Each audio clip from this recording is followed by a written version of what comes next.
तो भाई बिहार की राजनीति में एक बार फिर से बड़ी हलचल मच गई है। जो अटकलें कल से चल रही थी वो अब सच हो चुकी हैं और एक बहुत बड़ा बदलाव तय माना जा रहा है।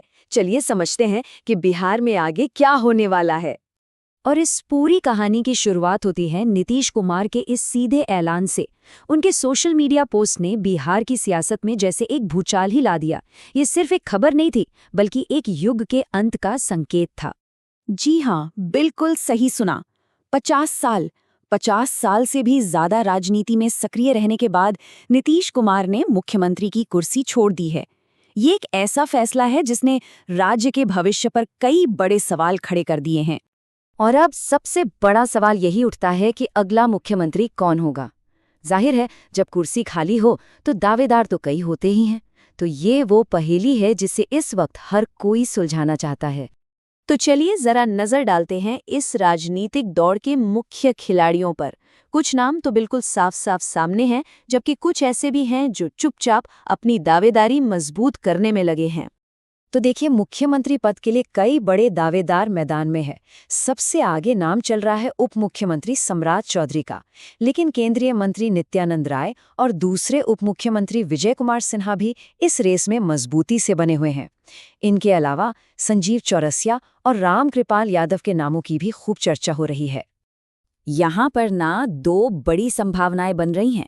एक तरफ है सम्राट चौधरी, जो उप मुख्यमंत्री होने के नाते एक स्वाभाविक और सबसे अपेक्षित पसंद माने जा रहे हैं। वहीं दूसरी तरफ है नित्यानंद राय। अब देखिए, बीजेपी का तो इतिहास रहा है कि वो अक्सर मुख्यमंत्री के चुनाव में चौंकाने वाले फैसले लेती है, जैसा हमने दूसरे राज्यों में भी देखा है। तो क्या नित्यानंद राय इस बार का सरप्राइज चेहरा हो सकते हैं? और रुकिए, कहानी में एक और नया और दिलचस्प मोड़ भी है।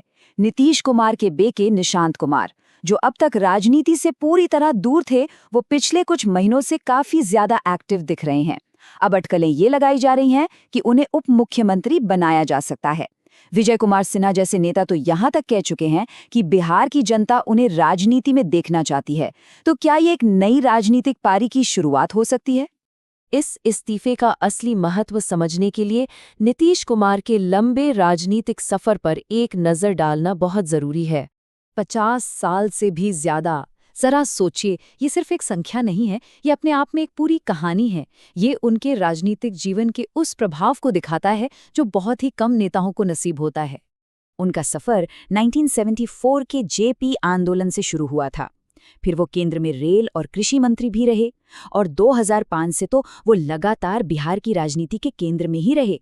हाल ही में उन्होंने 10वीं बार मुख्यमंत्री पद की शपथ ली थी। वाकई एक असाधारण करियर।